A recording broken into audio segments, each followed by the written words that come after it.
Did you have anything to do with Jennifer's disappearance? I did not, but I'd like to leave it at that. As an explanation for her disappearance. 2024年5月31日，美国康涅狄格州小城 Stanford 的法庭内座无虚席。当法官宣布被告被判 14.5 年监禁时被告席上的女子哭的是梨花带雨，连声喊冤枉。I am deeply saddened by this tragedy that has affected so many lives.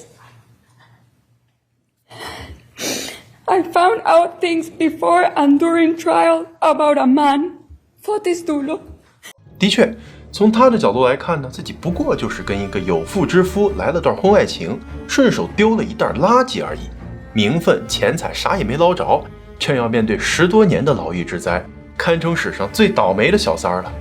而且呢，面对媒体的采访他说自己其实是被人算计了，设计诬陷他的呢不是别人，就是他曾经处心积虑想取而代之的郑氏。可是问题是呢，根据法庭公开的文件，那个正房太太早在5年前就已经死了。那在她死后，不仅能送小三坐牢，还成功的收了渣男的一条性命，简直连冤魂索命的鬼故事都不敢开这么大的脑洞。这到底是恶人自有天收，还是一场精心策划的复仇大戏呢？请搬好小板凳，下面就让咱们来讲讲这个被媒体称作现实版 Gone Girl 的 Jennifer Dulos 失踪案。就像很多童话故事里的女主角，这个案件中的原配夫人 Jennifer Dulos 有个神仙般的人生开局。她来自纽约曼哈顿富人区，父亲是华尔街著名的银行家和慈善家，母亲是一位大学教师。家族中还有一个重量级的人物，那就是美国著名的中产品牌 Liz Claiborne 丽诗家邦的创始人 Elizabeth Claiborne 是她的亲舅妈。这样雄厚的家庭背景，说她是口含镶钻金汤勺出身一点也不为过。不仅是生而有钱，她还兼具着聪明漂亮，富有爱心。由于从小梦想成为一个作家，她进入了著名的常春藤名校布朗大学，主修文学。毕业后就成了纽约一家杂志社的编辑，活脱脱的就是美剧中那些白领丽人照进了现实可是呢，如同那些狗血言情剧一般，在顺风顺水的度过了前30多年的人生之后白富美遇到了那个命中注定的冤家 Fotis Dulos。 如果说 Jennifer 的前半生是一个被父母的爱和财富包裹起来的小公主养成记，那么 Fotis 的人生则可以算作是最强赘婿上位史。他和 Jennifer 一样，毕业于布朗大学，之后在哥伦比亚商学院进修了 MBA。 不过两个人的家庭背景却是天壤之别。他出生于土耳其的一个商人家庭，父亲在60年代的政变中没看清形势，站错队了，于是就被迫带着全家流亡到了希腊，在雅典待了20多年后，又举家移民到美国。尽管日子过的是颠沛流离但是 Fotis 长得却是高大英俊，一表人才，不仅能说会道，风度翩翩，而且还是学校里出名的滑雪和冲浪健将，非常受欢迎。似乎是有点忌讳自己土耳其人的出身他对外一律都说自己是希腊人，而且还暗示说他家里头跟希腊王室还沾亲带故，是货真价实的贵族顶着这么一个耀眼的老钱贵族光环， Fotis 对学校里头那些富家女的吸引力简直是致命的。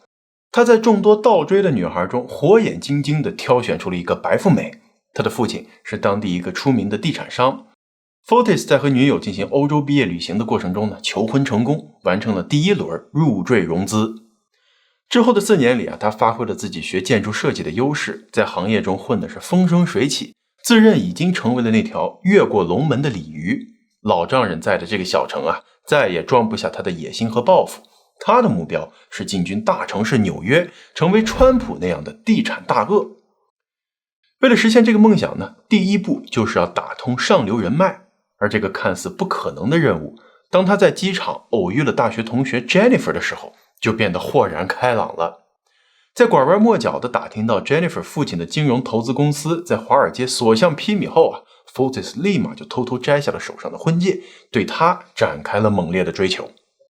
刚好这个时候 Jennifer 跟多年相处的男友分手，处于感情的空窗期，36岁的年纪多少有了恨嫁的念头。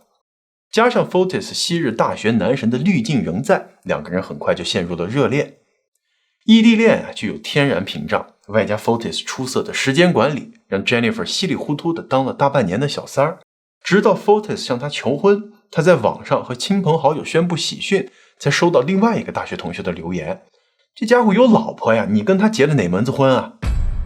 大惊失色的 Jennifer 赶紧去找 Fotis 对峙，结果呢，男友已经准备好了一套说辞，说自己跟老婆早就形同陌路，分居两室，就差一张离婚证了。自己在机场和 Jennifer 重逢的那一刻，就知道她才是人生真爱，家里的糟糠已经成了过去时。为了表明决心呢，他跟 Jennifer 保证说，这就马上回去离婚，然后正大光明的娶 Jennifer 进门。说完还真就一张机票飞回去离婚了。也许是在过去的4年中，也差不多看清了这个渣男过河拆桥的嘴脸，也许是因为两个人之间还没有孩子做牵绊，所以呢，妻子很爽快的就同意了离婚。在正式离婚后的第2个月， Fotis 就迫不及待的跟 Jennifer 在著名的纽约大都会俱乐部举行了婚礼。其实女方父母对这个不惜抛弃前妻也要一门心思入赘的女婿，心里头是颇有微词的。但是架不住女儿猪油蒙了心，一定要嫁，而且呢，她肚子里这个时候已经怀上了孩子，生米煮成了熟饭，所以也就勉为其难的同意了。富豪老丈人不仅出钱为2人举办了盛大的婚礼，邀请了纽约一众名人捧场，还奉上了一份大礼，$600万的启动资金，让 Fotis 成立以自己名字命名的建筑公司。这第2轮的入驻让他无论是在经济上还是在社会地位上都得到了质的飞跃。有了妻子娘家的大笔资金注入， Fotis 更是如虎添翼，接连拿下了纽约和周边几处开发的大工程，成功跻身为地产新贵，身家1000万。在所有经手的地皮中他选中了位于康涅狄格小城 Framingham 的一块风水宝地，运用自己的毕生所学，设计出了一栋美轮美奂的欧式大宅，作为自己一家人的新家。这栋拥有6间卧室、10个洗手间的大别墅里头有设施齐备的健身房、书房、私人电影院、恒温泳池、智能控温控湿的大型酒窖，以及10多英亩大到可以跑马的后院。修建呢是 Fotis 来负责的，而室内装修则全部是由老婆 Jennifer 以及娘家人一手操办。不仅是地毯全部是波斯货，家具从英国定制，就连书房的书架都是原木一体式打造，密密麻麻的放满了收藏的绝版书每个细节都是妥妥的富贵人家老钱风。不过修这么一栋大到需要有地图才不会迷路的豪宅，其实也不完全是因为炫富。因为婚后7年间呢， Jennifer 就生了5个孩子，分配下来呢，这6个卧室刚刚好。这5个孩子中包括2对双胞胎，而且呢，平均年龄相差还不到2岁。这要是放在普通人家，估计当妈的早就是身心俱疲，暴躁抓狂了。可是Jennifer 却依然是光鲜亮丽，笑容可人。当然了，这里头保姆、管家、女佣、园丁的作用肯定是功不可没。不过 Jennifer 自己也的确非常喜欢孩子，凡事亲力亲为，乐在其中。当然了，可能最重要的一点是因为娘家的超能力，这些孩子每人一出生就能自动得到$200万的信托基金，因此他们面临的人生规划和普通人不能同日而语。Jennifer 呢，也能够做到快乐带娃每一天。结婚后不久Jennifer 就辞去了自己的编辑工作，闲暇之余呢，依然会写些短篇文章，发表在纽约的报章杂志，内容多半是自己日常的带娃趣事，田园生活的岁月静好。在第5个孩子出生之后他创建了自己的博客，起名叫做 Five Makes Seven。 在那个短视频还没有流行起来的年代，这种以文字为主，偶尔配以几张图片的博客，算得上是广大网民主要的精神食粮。Jennifer 呢，文笔出众，风趣幽默，再加上一家人的高品位、高颜值，住着豪宅，开着豪车，老公事业又成功，这一条条的 buff 叠加下来，让他的博客很快就拥有了几10万粉丝，在当时呢，也能算得上是初代网红一家人了。5孩妈妈，妥妥的人生赢家呀！其实呢，早在2012年 Jennifer 发出了一篇博客里就这样写道：我希望我是一个能够坚强的人，但是这次和老公的冲突让我感到既害怕又震惊。尽管他当时没有细说但是还是有细心的读者从这字里行间就嗅到了这个看似完美的婚姻当中一丝不和谐音符。而随着孩子们一天天长大，两个人的矛盾也慢慢转移到了子女的教育问题上。主要就是热爱运动的 Fotis 一心把孩子们呢也想培养成运动健将。这刚会走的时候啊，就带着上山下海、滑雪、冲浪、帆船什么的都来了个遍。但是无奈啊，这5个娃里头没有一个有运动天分的。那不管他砸多少钱，请多少有名的教练，都看不到进展啊。而 Fortis 却偏偏相信勤能补拙，总是逼着孩子们训练。爱子心切的 Jennifer 就看不下去了呀，多次因为孩子们不想练习跟老公吵架，后来干脆自作主张停了所有的运动课。面对老婆孩子的不配合， Fortis 干脆自己上。他报名参加了不少业余的冲浪和帆船的比赛，而且呢取得了不错的成绩。由于要配合训练啊，他干脆就在阳光灿烂的佛罗里达州买了房，大半的闲暇时光都在佛州去度过了。舍不得离父母太远的 Jennifer 呢，则选择留在康涅狄格州的大宅里头，开始了真正的依托5的带娃生活。可如果只是单单的丧偶式育儿，也还则罢了。这 Fortis 在这2地分居的过程中呢，又开始蠢蠢欲动的给自己找真爱了。这次主动贴上来的呢，是一个叫做 Michelle Cherkonis 的女人，单身离异，带着2个女儿，来自南美洲的委内瑞拉，是著名的体育电视台 ESPN 的一位3线女主播。她呢是在报道一次冲浪比赛当中，跟前来参赛的 Fortis 相识，很快就在床上深入交流，擦出了火花。平心而论啊，这个小三 Michelle 呢，不管是气质、长相、品味、学识还是家庭出身，都跟老婆 Jennifer 差得甚远。而 Fortis 为什么会选中这么一个出轨对象？用他自己的话来说，是因为小三同样热爱运动，所以2个人之间有说不完的共同话题。真实原因呢，有可能是他吃腻了 Jennifer 那样清淡高贵的法式大餐，对 Michelle 这样热辣滚烫、刺激味蕾的南美路边摊一吃就上瘾，欲罢不能。在这一点上啊，可能 Fortis 的口味跟前首富贝佐斯是如出一辙。不过同样是小三要上位， Fortis 的离婚之路可比贝佐斯来的要艰难多了。主要的原因呢，就是哪怕出轨被老婆抓了个现行， Fortis 依然坚持不肯离婚。倒不是和 Jennifer 10多年的感情难以割舍，主要还是舍不得老婆娘家强大的人脉资源，以及这么多年来他对公司源源不断的资金支持。于是啊，他就提出小三一家呢会继续留在佛罗里达，跟 Jennifer 和孩子们一南一北，一东一西啊，井水不犯河水。那你说，这样2女共侍一夫的要求，在从小被父母悉心呵护长大，感情中揉不下一颗沙子的 Jennifer 来看，简直就是奇耻大辱。于是啊，他毫不犹豫的就拒绝了，坚决要求离婚，并且要求得到5个孩子全部的抚养权。尽管在过去的1年多时间里， Fortis 跟小三 Michelle 的那2个孩子相处的时间远远超过和自己那5个孩子加起的总和，但他依然坚决不愿意放弃抚养权。主要原因是因为每个孩子名下那200万的信托基金，根据协议，孩子们成年之前，监护人可以代为支配。说白了就是在渣男眼里，老婆孩子其实都是一叠一叠的票子，让他拱手相让是门儿都没有。于是呢，他请来了最好的离婚律师，不惜重金要跟 Jennifer 打这场离婚和抚养权的拉锯战。期间呢，他甚至不惜使用各种下作手段，比如趁老丈人病重， Jennifer 带着孩子在纽约探视的功夫，把小三和他的2个孩子接到了康涅狄格的大宅中，为的就是要刺激 Jennifer。 看到小三如此光明正大的登堂入室， Jennifer 当场气到晕倒。而更大的打击是接踵而至，1周后，那个世上真正最疼爱他的男人，他的父亲 Hilliard Farber 撒手人寰。去世前最放心不下的就是这个女儿和5个小外孙。受到双重打击的 Jennifer 患上了严重的抑郁症，卧床不起。而这次呢，又被 Fortis 和他的律师拿出来大做文章，说他情绪不稳定，不具有照顾孩子的能力。所以呢 Fortis 不仅要得到孩子的抚养权，还要把孩子们送去希腊，由爷爷奶奶接手。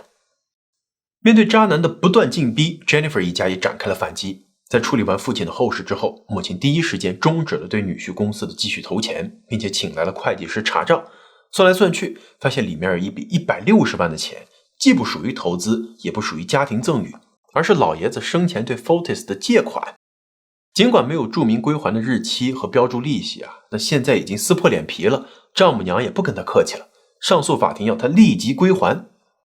有关这场还钱官司， Jennifer 在自己的博客里也有描述。她说，我知道这样做可能会激怒 Fortis， 而且呢，感觉到他也会对我进行报复，但是为了孩子也不能再退让下去了。最坏的可能，也许我会被他放进一个裹尸袋里头送出来。为了避免渣男趁他不在偷偷带走孩子送去欧洲， Jennifer 租下了距离先前的大宅100多公里外的一处房子，辞退了先前雇佣的绝大多数员工，只留下了一个信任多年的保姆帮忙照顾孩子。可即使谨慎小心成了这样，在他搬进去不到1个月后，还是出事了。2019年5月24日上午11点半， Jennifer 的保姆准时前来上班，可是刚走到门口细心的他就发现有点不对。车库里头停着的呢是 Jennifer 日常开的那辆路虎，而另外一辆型号雪佛兰 Suburban 的大车却被开走了。那辆 SUV 因为体积更大，平时只是接送孩子作为保姆车使用的，况且这天 Jennifer 还要开车去纽约赴2个不同诊所的医生的预约。在停车费又小又难找的市区，他没理由不开小车，而是开走那辆大车。When I went into the garage, yes, the Range Rover was still there, and the Suburban was gone. When she told me she would be taking the Range Rover. 保姆又发现这房子的侧门没有上锁，这对于平时生活小心谨慎的 Jennifer 来说是从未发生过的。不过她在检查过屋子之后，却发现里面的东西呢整整齐齐，一样不少，不像是有外人闯入。于是保姆也放心下来，开始日常的清洁打扫，直到下午1点，其中一间诊所前台把电话就打到了家里头，问 Jennifer 怎么还没到呢？保姆这才终于察觉到事情不对，根据通讯录上的号码打给另外一家诊所，得到的答复是在约定的早上11点 Jennifer 并没有出现，打电话也没人接。保姆又把 Jennifer 的家人朋友以及5个孩子的学校老师都联系了一圈，发现他早上8点送孩子去上学之后就人间蒸发了，短信不回，手机也关机。越想越觉得害怕的保姆终于在朋友的陪同下去警局报案。听说辖区内名媛白富美突然失踪了，警方表现出了高度重视，立马派人封锁了 Jennifer 住的房子，从里到外彻底的搜查，还调取了附近所有的监控录像。结果是邻居门口的一个摄像头拍到 Jennifer 和往常一样，早上7点50送孩子们上学，8点过5分的时候呢就开车回来了。2个多小时后的10点25分，摄像头再次拍到他的那辆 SUV 驶离了房子，不过因为角度和像素的原因并看不清楚车里头到底是谁。当天晚些时候， Jennifer 的那辆 SUV 在一个公园的停车场被发现，距离他家只有不到5公里，方向盘被擦得干干净净，找不到一个指纹，车里头也没有发现可疑的毛发和血迹。同样经过清理的还有屋子里头客厅、车库的地面和墙面，不过可能因为时间紧迫，没有处理得那么干净，在紫光灯下显示出大片的荧光反应，明显是曾经溅上去过大量的鲜血。这一发现让所有人心里一沉，因为正常人急性失血1000毫升以上就有可能出现休克甚至死亡了，而现场发现的这一大片血迹已经远远超过了这个数值， Jennifer 大概率已经是凶多吉少。警方还在厨房的操作台、水龙头以及侧门的门把手上发现了一些细小的血迹，经过分析，除了 Jennifer 自己外，还混合有一名男人的 DNA， 不是别人，就是在跟他打离婚官司的准前夫 Fotis。 面对警察的盘问， Fotis 显得非常从容。他说案发那天跟小三 Michelle 在大宅里头做了一上午的双人健身运动，缠绵到10点多才突然想起来跟离婚律师约好了要见面，就匆忙开车离开。之后整整1天都是跟律师在一起研究离婚协议的事儿，直到晚上7点才回家和小三相聚。他还主动提供了自己的手机和汽车的 GPS 定位，的确跟他提供的当天的活动时间线配合的严丝合缝。可越是这样完美的不在场证明，越让警察们觉得不对劲儿。首先是手机和汽车这个定位完全可以做到人机分离根本就不能证明他本人没有去过现场。其次他的那2个证人，一个是同样想要对 Jennifer 除之后快的小三儿，一个是拿钱办事的律师。最神奇的是，当警察在第2天去找那个名叫 Kent 的律师了解情况的时候呢，他说他头天晚上搁家里不小心从楼梯上摔下去了，摔坏了脑袋，所以之前24个小时干了什么，见了什么人全部都忘了，刚好就完美覆盖掉了 Jennifer 失踪的时间段。那这个失忆的时间和精准度，哪怕是韩剧的编剧来了都自愧不如而那个小三 Michelle 则更加可疑了。有监控摄像头拍到，在 Jennifer 失踪当晚7点多，她和 Fotis 开车出现在了离家不远的 Hartford 市。这俩人呢，一路是走走停停，专门就找那种路边停车场里头的大垃圾桶，每路过一个就会下车往里头丢一个黑色的大垃圾袋。得到了这个消息，警察迅速出动，翻遍了 Hartford 所有的垃圾桶、垃圾场，还有市郊2个大垃圾场，真让他们找到了30多个大小、颜色和监控中非常相似的垃圾袋。可是呢，在不眠不休地开了2天的盲盒之后，他们并没有从里面找到凶器或者是尸骸，只有一堆被剪碎的衣物以及不少空的清洁剂的瓶子。在这些衣物中呢，鉴证专家发现了一些零星的血迹，后来被证实是属于 Jennifer 的。而在其中一只一次性的塑胶手套内部发现了和 Fotis 相符的微量 DNA。 可是仅凭着这些证据远远不足以下达逮捕令，而 Fotis 也为自己请来了纽约出名的刑案大律师，拒绝配合警方调查。 Jennifer 的娘家人只好向法庭申请了一个紧急监护权的转移，把5个孩子都送到了外婆家同住，并且要求在 Jennifer 找到之前坚决不许 Fotis 或者小三 Michelle 靠近孩子们。在之后的1个多月时间里，康涅狄格警方动用了上千警力，30多条训练有素的警犬，6架装配有热成像仪的直升机，以及近100名打捞员、潜水员，把 Jennifer 失踪点为半径200公里的地方翻了个底朝天，可是却连她的一根头发都没找着。在这期间呢，渣男和小三依然在那个大宅里头该吃吃该喝喝，顺手还跟 Jennifer 的老妈继续打那个孩子抚养权以及向之前老丈人借钱的官司。这样嚣张的态度自然是激怒了 Jennifer 一家，于是他们就动用了超能力，请来了多个私人侦探，全方位深挖渣男和小三儿。结果还真让他们找着了一个此前一直被警方忽略的小细节。在 Jennifer 失踪4天前曾经有人在一家狩猎俱乐部的树林里头发现了一个非常奇怪的坑。这个坑呢，不管在大小还是深度上，都刚好能埋下一个人，而且底部还垫上了大量的活性炭和石灰，看着又可疑又诡异。正当这个人想凑近了仔细查看的时候一个男人拿着铁锹匆忙赶过来，解释说是有一头小鹿不小心在公路上被车撞了，要做无害化处理，这才挖了这个坑。如果是别人这事大概率就这么算了，可架不住发现这个事的路人是个资深的 CSI 影迷，回家后越琢磨越觉得不对劲儿。尤其是几天后，他在电视上看到了 Jennifer 失踪的消息，立马就联想到了那个非常像用来毁尸灭迹的奇怪的大坑，于是果断打电话报警。在他的指路下，警方的确找到了那个坑，可是里面依然是啥都没有，于是也没太重视，简单的记录一下就算了。可是Jennifer 家人请来的私家侦探登门就找到了那位目击路人，结果他在一大堆照片中非常肯定的就指出了那个拿着铁锹挖坑的男子就是他。这人就是先前提到过的 Fotis 的离婚律师 Kent。 这下就连侦探们都不得不感慨了，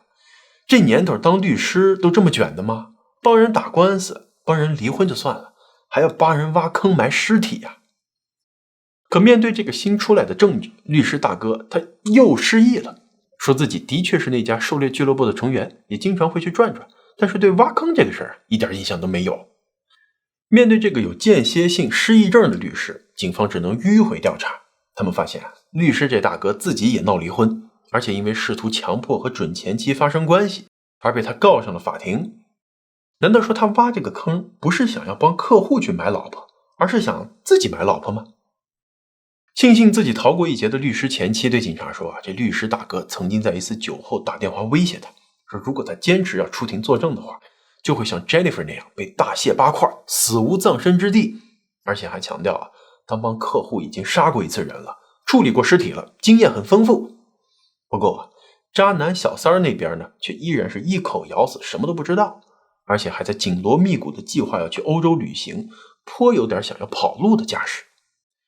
听到了消息的 Jennifer 家人马上把这事报告给了警察。终于2019年6月1日，警方在机场旁边的一家酒店逮捕了正在办理退房手续的 Fotis 和 Michelle， 对他俩提出了妨碍司法公正的指控。两人分别缴纳了50万的保释金之后回家候审。不过法庭也给出了一个附加条件，那就是他们在开庭前不准见面，也不能以任何的方式联系对方。于是小三和女儿们无奈只能搬出了那栋豪宅，住进了一间只有一个卧室的简陋公寓。1个月后，两人再度被捕，罪名是蓄意毁坏证据，保释金被提高到了120万。而渣男这次却只出了自己的那一份钱，不再去管小三的死活了。Michelle 花了1个多月的时间，才通过各种渠道凑齐了这笔保释金，而她终于被放出来后的第一件事就是和渣男彻底分手。Jennifer 的母亲后来在接受杂志《名利场》的专访的时候承认警方这些抓了放，放了抓的行动是他家运用强大的人脉和超能力向州检察官施压而来，为的就是要分崩离间小三和渣男的共同防线，以达到各个击破的目的。结果呢，也的确是有效果。Michelle 对这个渣男穿上裤子就翻脸，提上拉链就关钱包的做法非常愤怒，尤其当他听说他这头前脚刚搬出去，Fotis 后脚马上无缝衔接了下一任新女友。Michelle 内心那股子南美女人敢爱敢恨，老娘得不到就要毁掉你的血脉觉醒了。转眼到了2019年的圣诞节， Fotis 接受了当地一家电视台的采访，他依然坚持自己和 Jennifer 的失踪没有半点关系，还隔空向孩子们跟外婆喊话呢，说希望能够见他们一面。最后他说他也知道90%的女性失踪被害案都是老公或者前夫干的，但自己绝对是那无辜的10%啊。 Did you have anything to do with Jennifer's disappearance? I did not, but I'd like to leave it at that. 只是 Fotis 不知道的是，在访谈的前一天，这前小三 Michelle 就已经在律师的陪同下去警局自首了。这次他可给出了一个和之前完全不同的案发时间线。他说在 Jennifer 失踪的那天早上5点，天还没亮， Fotis 就骑着他的山地车出门了，说是要锻炼身体，结果一去就是4个多小时，手机也被放在家里没有带走。等到9点过Fotis 终于急急忙忙的回来了，水都没顾得上喝一口，便拉着 Michelle 要开着他的车出门，说自己名下有一处房产需要挂牌出售，临时请了清洁工进行大扫除，他要过去盯着点。Michelle 呢，稀里糊涂的就按着他的指示把车子开到了 Jennifer 房子附近的一处公共停车场。不过他并没有跟 Fotis 一起下车，而是百无聊赖的坐在车上玩手机。大约1个小时之后呢，他看见 Fotis 开了一辆 SUV 过来，从车里头卸下了20-30个垃圾袋，说这些都是从房子里面收拾出来的生活垃圾，嘱咐他一路上去找垃圾箱给扔掉，但是千万甭丢一起，一点一点分开丢。然后Fotis 就丢下他，一个人开车走了。一开始Michelle 还按照他的意思丢了几个，后来彻底烦了，老娘难道是你的免费佣人吗？还负责丢垃圾？于是干脆把车子开回家，找闺蜜出门 happy 去了。直到晚上 Fotis 回到家，发现居然那些垃圾袋还在车上，顿时火冒三丈，拽着 Michelle 赶紧出门去邻近的小城丢掉，结果被摄像头不是拍了个正着吗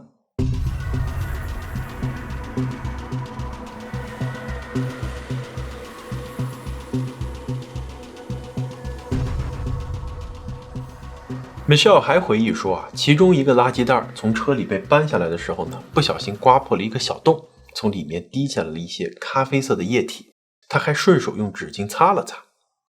在小三的反戈一击下，2020年1月，警方又一次逮捕了 Fotis， 这次对他提出的指控是谋杀、绑架等多项重罪，而那个挖坑的律师也作为同谋同时被捕。然而这个时候案件又出现了让所有人都意想不到的反转。